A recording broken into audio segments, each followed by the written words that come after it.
அன்பார்ந்த மாணவர்களே, இன்று உயிரியல் விலங்கியல் பாடம் 2வது வகுப்புக்கு பார்க்க இருக்கிறோம். இந்த பாடத்தில் 3வது பாடமாகிய இனப்பெருக்க நலன் பற்றி பார்க்க இருக்கிறோம். இதற்காக 12வது வகுப்பு உயிரி விலங்கியல் படிக்கும் மாணவர்கள் தங்களது புத்தகத்தை எடுத்து வைத்துக் கொள்ளுங்கள். ஏற்கனவே 2 பகுதிகள் பார்த்துவிட்டோம். இந்த பாடத்தினுடைய இறுதி பகுதியை இப்பொழுது பார்க்க இருக்கிறோம். இந்த பகுதியில் 3.7 மலட்டுத்தன்மை பற்றியும் 3.8 இனப்பெருக்க துணை தொழில்நுட்பங்கள் பற்றியும் 3.9 கருவின் குறைபாடுகளை கர்ப்ப காலத்தின் தொடக்கத்திலேயே கண்டறிதல் பற்றியும் பார்க்க போகிறோம். முதலில் மலட்டுத்தன்மை என்றால் என்ன? இது ஒரு 3 மதிப்பெண் கேள்வியில் கேட்கப்படும். தடையற்ற பாலிய இணை வாழ்விற்கு பிறகு கருவுற இயலாமை அல்லது குழந்தையை உருவாக்க இயலாமை மலட்டுத்தன்மை எனப்படும். அதாவது ஒரு ஆண் ஒரு பெண்ணின் அண்டத்தை கருவுறச் செய்யும் அளவிற்கு தரமான அல்லது போதுமான எண்ணிக்கையில் விந்து செல்களை உருவாக்க இயலாமை அல்லது ஒரு பெண்ணால் கருத்தரிக்க இயலா தன்மை மலட்டுத்தன்மை எனப்படும். இந்த 2 விளக்கத்தையும் நீங்க எழுதியாகும். இது 3 மதிப்பெண் வினாக்கள்ல கேட்கப்படும். அடுத்து மலட்டுத்தன்மை ஏற்பட சாத்தியமான காரணங்கள். இதுல பார்த்தீங்கன்னாக்க முதலில் பிட்யூட்டரி சுரப்பியில் கட்டி, அது பெண்களுடைய பிட்யூட்டரி சுரப்பியில் கட்டி இருந்தா மலட்டுத்தன்மை ஏற்படலாம். இனப்பெருக்க உறுப்புகளில் கட்டி ஏற்பட்டாலும் மலட்டுத்தன்மை ஏற்படலாம். GTH கொனடோட்ரோபிக் ஹார்மோன், இது இனப்பெருக்க உறுப்புகளை அண்டகத்தையும் விந்தகத்தையும் தூண்டுகின்ற ஹார்மோன். இந்த ஹார்மோன் உற்பத்திக்கு காரணமான மரபணுக்கள்ல திடீர் மாற்றம் ஏற்பட்டா இந்த ஹார்மோன்கள் உற்பத்தி தடைபெறும். அதன் காரணமாக மலட்டுத்தன்மை ஏற்படலாம். கருப்பை அண்டநாளம் குன்றிய வளர்ச்சி, இது பெண்களுடைய கருப்பையும் அண்டநாளமும் சரிவர வளராத நிலை, இதன் காரணமாகவும் மலட்டுத்தன்மை ஏற்படலாம். இளம் வயதில் ஊட்டச்சத்து குறைபாடு, இளம் வயதில் பெண்களுக்கும் சரி ஆண்களுக்கும் சரி ஊட்டச்சத்து உள்ள உணவு கிடைக்காம இருந்தாலும் மலட்டுத்தன்மை ஏற்படுவதற்கு வாய்ப்பு உள்ளது. மாதவிடாய் சுழற்சியில் ஏற்படும் பாதிப்பு, இந்த பாதிப்பு ஒழுங்காக கவனிக்கப்படவில்லை என்றால் இது மலட்டுத்தன்மையில் கொண்டு போய் விட்டுவிடும். அடுத்ததாக உலோக நச்சு பொருட்களை உட்கொள்ளுதல். தொழிற்சாலை கழிவுகள் நேரடியாக ஆற்றில் விடுவிக்கப்படும் பொழுது அந்த கழிவு நீரை உட்கொள்வதன் காரணமாக காட்மியம் போன்ற உலோக நச்சு பொருட்கள் நமது உடலில் சேர்வதற்கு வாய்ப்பு உள்ளது. இதன் காரணமாகவும் மலட்டுத்தன்மை ஏற்படலாம். தீவிர மது பழக்கம் அதிகமாக உள்ளவர்களுக்கும் மலட்டுத்தன்மை ஏற்படலாம். புகையிலை பொருட்களை பயன்பாடு, போதைப் பொருட்கள் பயன்பாடு, இவை இருந்தாலும் மலட்டுத்தன்மை ஏற்படலாம். இன செல்கள் சுரப்பியில் பாதிப்பு, அது அண்ட சுரப்பியாக இருந்தாலும் சரி விந்து சுரப்பியாக இருந்தாலும் அதில் பாதிப்பு ஏற்பட்டால் மலட்டுத்தன்மை ஏற்படும். அதிக வயது உள்ளவர்களுக்கும் மலட்டுத்தன்மை ஏற்படும். ஆக இந்த காரணங்களால் மலட்டுத்தன்மை ஏற்படுகிறது. பெண்களில் மலட்டுத்தன்மைக்கான பிற காரணங்கள், நம்ம ஏற்கனவே ஒரு 8 காரணங்கள் பார்த்தோம். வேற என்ன காரணங்களால் இது ஏற்படுதுன்னு பார்த்தீங்கன்னாக்க, இடுப்பு குழி வீக்க நோய் PID, கருப்பை நார் தசை கட்டிகள், கருப்பை உட்படல அலர்ஜி, கொழுப்பின் அளவு குறைதல், உணவு உண்பதில் ஏற்படும் மன கோளாறு, அண்டங்களில் குறை வளர்ச்சி, தன் வாழ்க்கை துணைவரின் விந்து செல்களுக்கு எதிராக எதிர்பொருள் உருவாக்கம். இந்த காரணங்களால் பெண்கள்ல மலட்டுத்தன்மை ஏற்படுகிறது. முதலில் இந்த PID அல்லது இடுப்பு குழி வீக்கம் நோய், பெல்விக் இன்ஃப்ளமேட்டரி டிசீஸ், இது எதனால் ஏற்படுகிறது அப்படின்னு பார்த்தீங்கன்னா, இது ஒரு பால்வினை நோய். இந்த பால்வினை நோயை உண்டு பண்ணக்கூடிய நோய் கிருமி பாக்டீரியாவாகும். இந்த பாக்டீரியா பாதிப்பு அல்லது தொற்று ஏற்பட்டவுடன் பெண்களினுடைய ஃபெலோப்பியன் நாளம் அல்லது அண்ட நாளம் வீக்கமுற்று காணப்படும். இந்த அண்ட நாளமானது வீக்கமுற்று காணப்படும். இதன் காரணமாக அந்த பிஐடி நோய் உள்ள பெண்களுக்கு எக்டோபிக் பிரெக்னன்சி, அதாவது கருவானது இந்த அண்ட நாளத்திலேயே உருவாக்கப்படலாம். இதை சென்ற வகுப்பில் படித்தோம். மலட்டுத்தன்மை ஏற்படலாம் அல்லது கிரானிக் பெல்விக் பெயின், இடுப்பு பகுதியில் அதிகமான வலி ஏற்படலாம். இதுதான் இந்த இடுப்புக்குழி வீக்க நோயுடைய பாதிப்புகள். இரண்டாவது, ஆண்களின் மலட்டுத்தன்மைக்கான பிற காரணங்கள். இறுக்கமான உடை அணிவதால் விந்தகத்தின் வெப்பநிலை உயர்ந்து விந்து செல் உற்பத்தி பாதித்தல். நன்கு கீழிறங்காத விந்தகம், வேரிகோசீல் எனப்படும் விதைப்பை சிரைகளில் வீக்கம், விந்தகம் குறை வளர்ச்சி. ஆண்கள் தங்கள் சொந்த விந்து செல்களுக்கு எதிராக சுய தடைக்காப்பு விளைவு உருவாக்குதல். ஆக இந்த காரணங்களால் ஆண்களில் மலட்டுத்தன்மை ஏற்படலாம். இதில் முதலில் பார்த்த இறுக்கமாக உடை அணிவதல், இதனால் விந்தகத்தின் வெப்பநிலை உயர்ந்து விந்து செல்கள் உற்பத்தி பாதிப்படைதல். நம்ம ஏற்கனவே படிச்சிருக்கோம், விந்தகத்தின் வெப்பநிலையானது உடலின் வெப்பநிலையை விட 2 டிகிரி குறைந்தே காணப்படும். அதே போல கீழிறங்காத விந்தகம், வேரிகோசீல் எனப்படும் விதைப்பை சிரைகளின் வீக்கம், இதுக்கு ஒரு படம் போட்டிருக்கேன். இதன் காரணமாக ஆண்களுக்கு மலட்டுத்தன்மை ஏற்படுகிறது.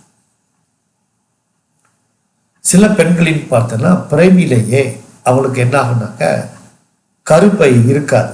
அந்த கருப்பை கருவிலேயே உருவாயிருக்காது. இப்படி கருப்பை இல்லாத நிலையை மேயர் ரோஹி டான்ஸ்கி நோய் குறைபாடு என்று அழைக்கணும். இப்போ அந்த படத்தை பார்த்தீங்கன்னாக்க இது அந்த கருப்பை இல்லாத பெண்ணுடைய கருப்பையை எடுத்த ஒரு ஃபோட்டோ. இதில் பார்த்தீங்கன்னாக்கா கருப்பை இந்த இடத்துல இருக்கும், அந்த கருப்பை இங்கே இல்லை.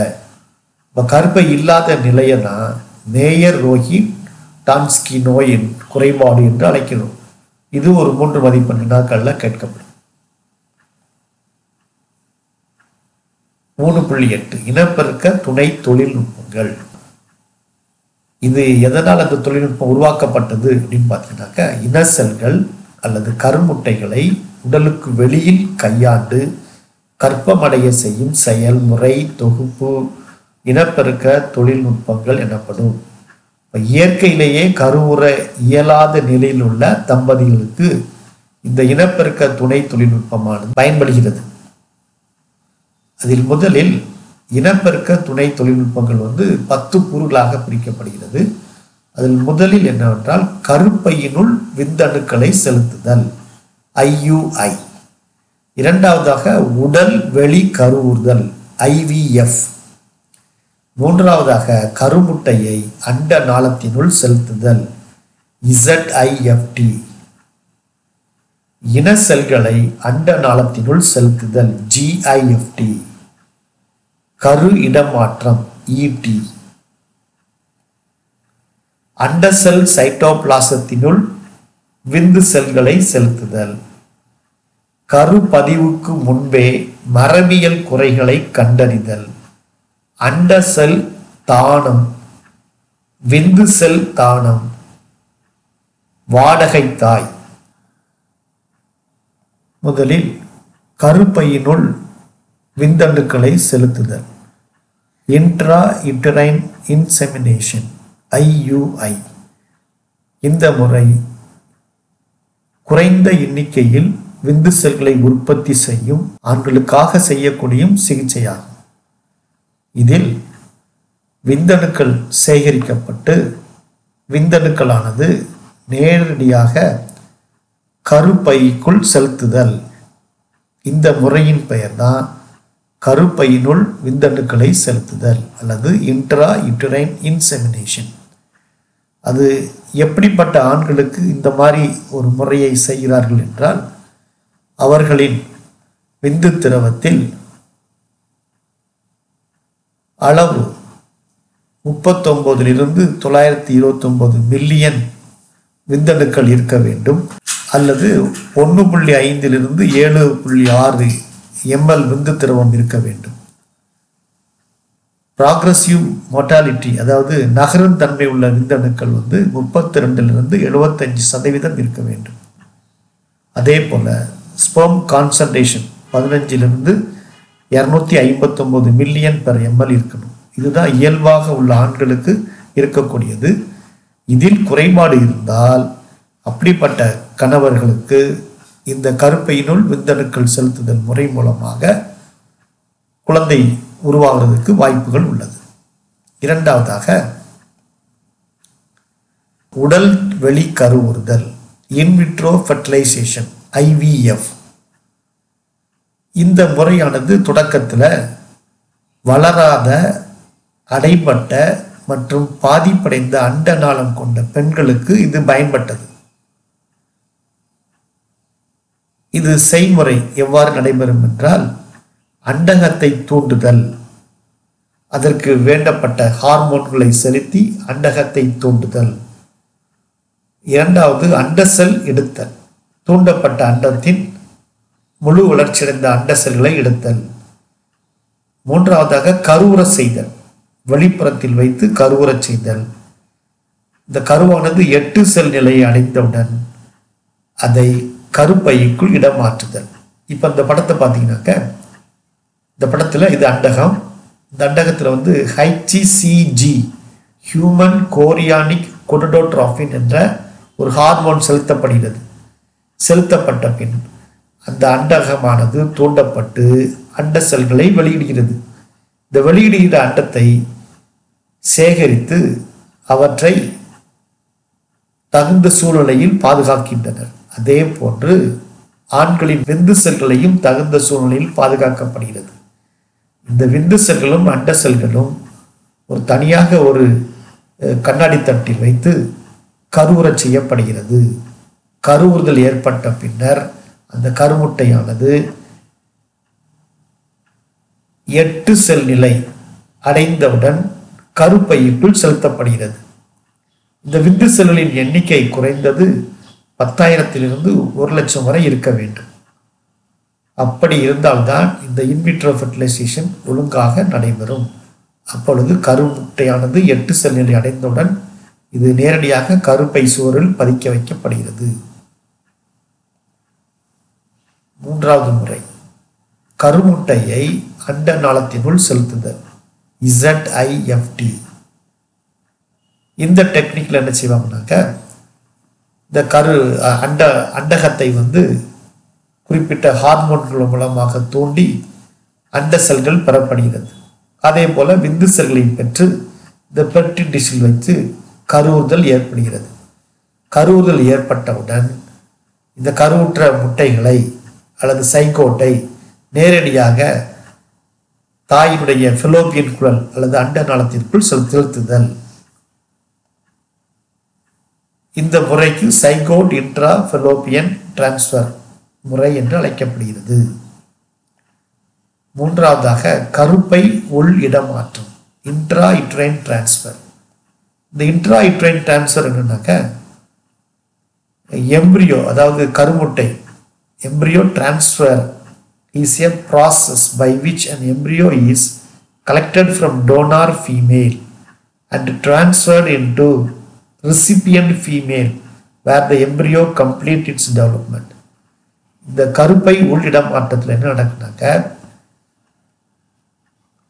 ஒரு கருவுற்ற முட்டையானது ஒரு பெண்ணிடமிருந்து பெற்று அந்த முட்டையை மற்றொரு தாயினுடைய கருப்பையில் வைத்து வளர்க்கின்ற ஒரு முறையாகும். இன செல்களை அண்ட நாளத்தினுள் செலுத்துதல், கேமெட் இன்ட்ரா ஃபெலோப்பியன் டிரான்ஸ்ஃபர், கிஃப்ட்னு சொல்லுவாங்க. இது எப்படி நடைபெறுதுன்னா, அண்டகத்திலிருந்து முட்டைகளை சேகரிக்கப்பட்டு விந்து செல்லுடன் சேர்த்து ஒரு அண்ட நாளத்தினுள் வைக்கப்படுதல். கருவுறுதல் நிகழ்ந்த பின் உருவாகும் கருமுட்டை கருப்பையை நோக்கி நகர்ந்து கருப்பையின் உட்படலத்தில் பதிகிறது. இந்த டெக்னிக்ல என்னன்னாக்க, அண்ட செல்களும் விந்து செல்களும் இரண்டும் கலந்த கலவையை இந்த ஃபெலோப்பியன் நாளத்தில் செலுத்துதல். இந்த ஃபெலோப்பியன் நாளத்தில் செலுத்தி அங்கு கருவுறுதல் நடைபெறுகின்றது. கருவுறுதல் ஏற்பட்ட கருமுட்டை நேரடியாக தாயின் கருப்பையில் வந்து பதிகிறது. இந்த முறைக்கு இன செல்களை அண்ட நாளத்தினுள் செலுத்துதல் அல்லது கிஃப்ட் என்று அழைக்கப்படுகிறது.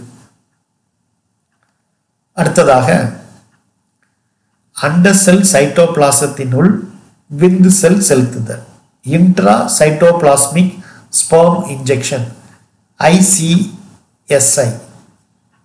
இதுல வந்து நம்ம 48வது பக்கத்துல இந்த பகுதி இருக்குது. அதுல என்ன போட்டிருப்பாங்கன்னாக்க அண்ட செல் சைட்டோபிளாசத்தினுள் விந்துக்கள் செலுத்துதல்னு போட்டிருப்பாங்க. அதை நீங்க விந்து செலுத்துதல்னு மாத்திடுங்க. ஏன்னா இம்முறையில வந்து ஒரே ஒரு விந்து செல்லை முட்டையின் குவிய புள்ளியில் சைட்டோபிளாசத்தில் செலுத்தி கருவுறச் செய்யப்படுகிறது. அப்போ ஒரு விந்து செல் மட்டும்தான் சைட்டோபிளாசத்தில் செலுத்தப்படுகிறது. அதனால நீங்க இந்த தலைப்பை அண்ட செல் சைட்டோபிளாசத்தினுள் விந்து செல் செலுத்துதல் என்று மாற்றிக்கொள்ளவும். 48வது பக்கத்துல தமிழ் மீடியம் புக்கில் இருக்குது. இவ்வாறு கருவுறச் செய்வதன் மூலமாக 75லிருந்து 80% நமக்கு 85% சக்சஸ் கிடைக்கிறதுக்கு வாய்ப்பு உள்ளது. இப்போ இது வந்து ஒரு கருமுட்டை அல்லது அண்டம். இந்த அண்டத்தில் என்ன செய்யறாங்க, உட்பகுதியில் சைட்டோபிளாசம் இருக்குது. இந்த சைட்டோபிளாசத்துல இந்த விந்து செல்லை உள்ள செலுத்துறாங்க. இந்த மாதிரி ஒரு பாயிண்டர் டிடில வச்சு நேரடியாக அண்டத்தின் சைட்டோபிளாசத்திற்குள் விந்து செல்கள் செலுத்தப்படுகிறது. இதன் மூலமா 75லிருந்து 85% கருவுறுவதற்கு வாய்ப்புகள் உள்ளது. இந்த டெக்னிக் பேர் இன்ட்ரா சைட்டோபிளாஸ்மிக் ஸ்பெர்ம் இன்ஜெக்ஷன் அல்லது ICSI, தமிழ்ல அண்ட செல் சைட்டோபிளாசத்தினுள் விந்து செல் செலுத்துதல் என்று அழைக்கப்படுகிறது. உடல் வெளி கருவுதலுக்கும் அண்ட சைட்டோபிளாசத்தினுள் விந்து செல்களை செலுத்துதல், அதாவது IVFக்கும் ICSIக்கும் உள்ள வேறுபாடை ஒரு 3 மதிப்பெண்கள்ல கேட்கலாம். உடல் வெளி கருவுறுதல், அண்ட சைட்டோபிளாசத்தினுள் விந்து செல்களை செலுத்துதல் அல்லது விந்துக்களை செலுத்துதல்.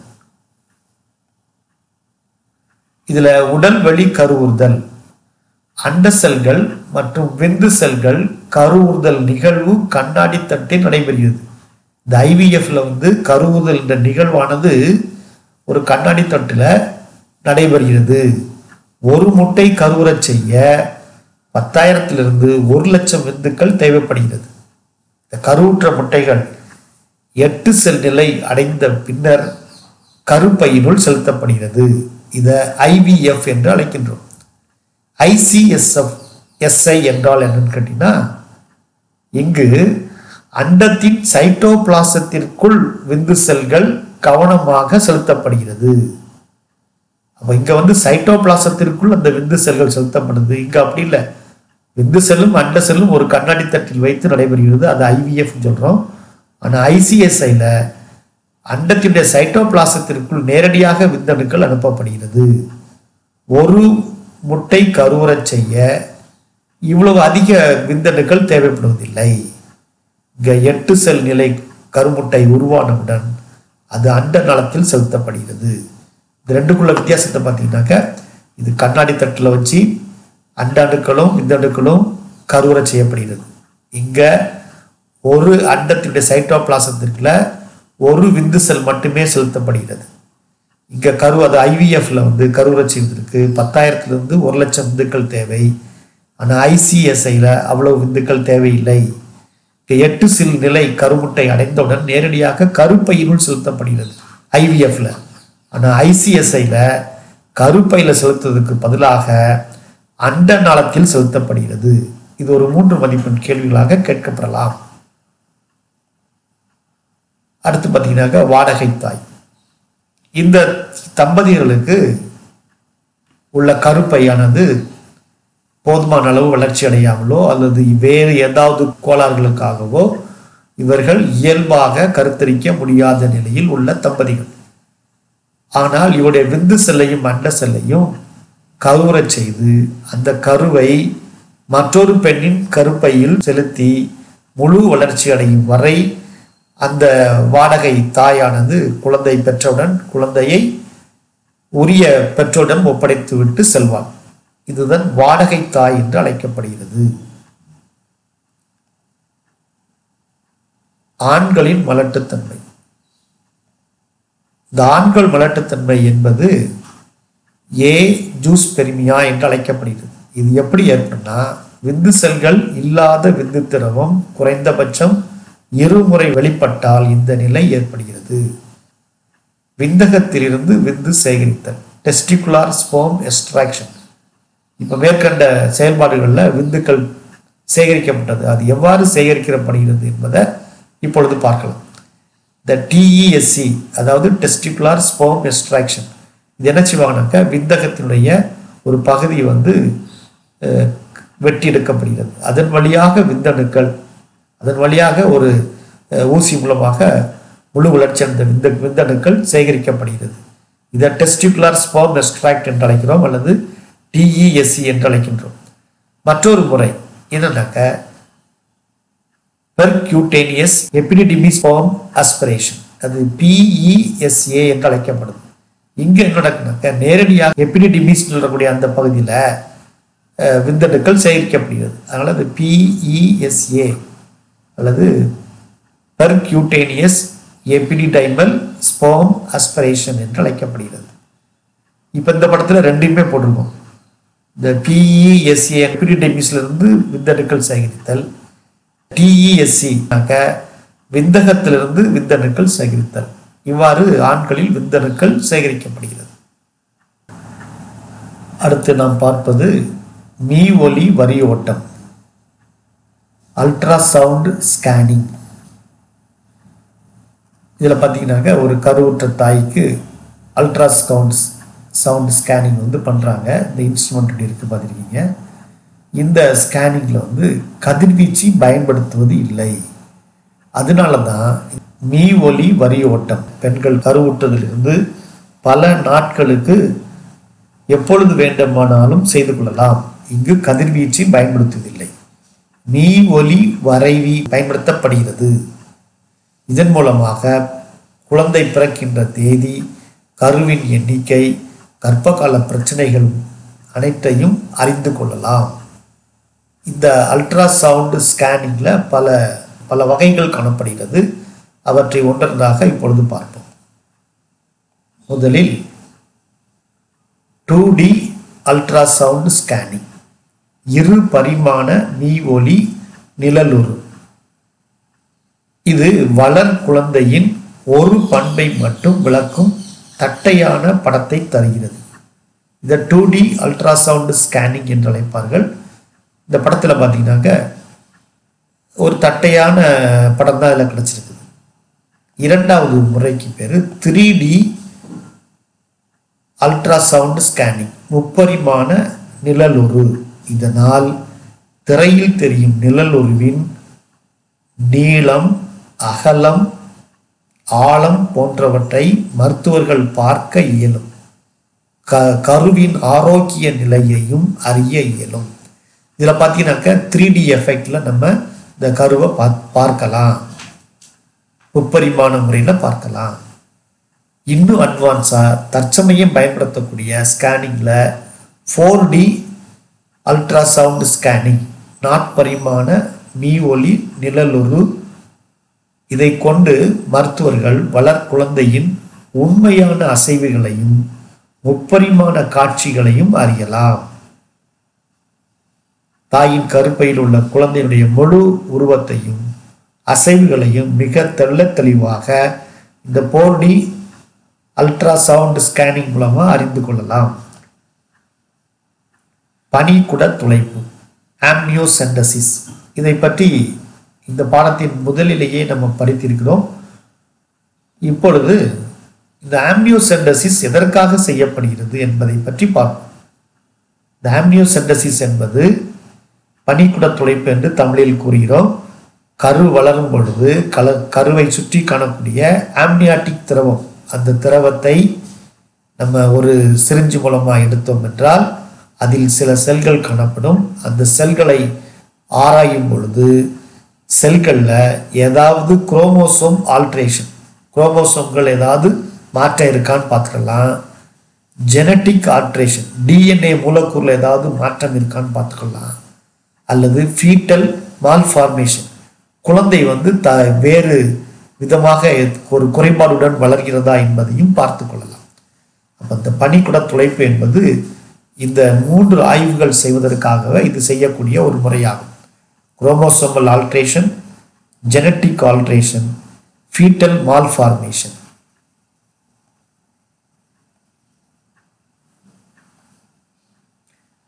கோரியான் நுண்ணீட்சி மாதிரி ஆய்வு. இந்த கோரியான் நுண்ணீட்சி மாதிரி ஆய்வு என்றால் என்ன அப்படின்னு பார்த்தீங்கன்னாக்க, குழந்தை பிறக்கும் முன்பு தாய்சேய் இணைப்பு திசுவின் சிறு பகுதியை ஆய்வு செய்து குரோமோசோம் பிறழ்ச்சி ஏதாவது இருந்தால் அறியலாம். நம்ம இந்த ஆம்னியாட்டிக் ஃப்ளூயிட் எடுத்து பார்த்தது போலவே இந்த குழந்தையுடைய தாய்சேய் திசுவை சிறு பகுதியை எடுத்து அதை ஆய்வு செய்தோம் என்றாலும் இதே போன்ற குரோமோசோம் பிறழ்ச்சியை கண்டறியலாம். அது குறிப்பாக டவுன் சிண்ட்ரோம், சிஸ்டிக் ஃபைப்ரோசிஸ் போன்ற குறைபாடுகள் இருக்கா என்பதை கண்டுகொள்ளலாம். கரு கண்காணிப்பு கருவி. இதில் பார்த்தீங்கன்னாக்க ஒரு கருவுற்ற பெண்ணின் வயிற்றுல டாக்டர் இந்த ஒரு இன்ஸ்ட்ருமெண்ட்டை வச்சு கேட்குறாங்க. இதில் பார்த்தீங்கன்னா எதற்காக இந்த கருவி பயன்படுகிறது என்றால், வளர்கருவின் இதய துடிப்பு வீதம், கர்ப்ப கால இறுதியில் நடைபெறும் செயல்கள் மற்றும் பிரசவ வலி போன்றவற்றை கண்டறியலாம். மேலும் கருவின் இயல்புக்கு மாறான இதய துடிப்பு வீதம், ஆக்சிஜன் பற்றாக்குறை அல்லது பிற பிரச்சனைகளையும் இக்கருவி காட்டுகிறது. பொதுவாக குழந்தையினுடைய, அதாவது கருவில் வளர இருக்கக்கூடிய குழந்தையின் இதய துடிப்பானது 120 முதல் 160 முறை ஒரு வினாடிக்கு துடிப்பு ஏற்பட்டு கொண்டிருக்கும். இறுதியாக மற்றொரு கருவி, டாப்ளர் கருவி என்று அழைப்பார்கள். இது கையடக்கமான கண்காணிப்பு கருவியாகும். இது வளர்கருவின் இதய துடிப்பு வீதம் மகப்பேற்றின் போது பயன்படுகிறது. இந்த கருவி மிக கையடக்கமானது. அன்பார்ந்த மாணவர்களே, நாம் இதோடு இந்த 3வது பாடமானது முடிவடைகிறது. அதிலும் முதல் யூனிட் ஆனது முடிவடைகிறது. இதற்கான வினாக்களை அடுத்த வீடியோவில் நாம் பார்ப்போம். அதற்கு முன்பாக நான் நடத்திய பாடங்கள் அனைத்தையும் நன்றாக படிக்கும்படி அன்புடன் கேட்டுக்கொள்கிறேன்.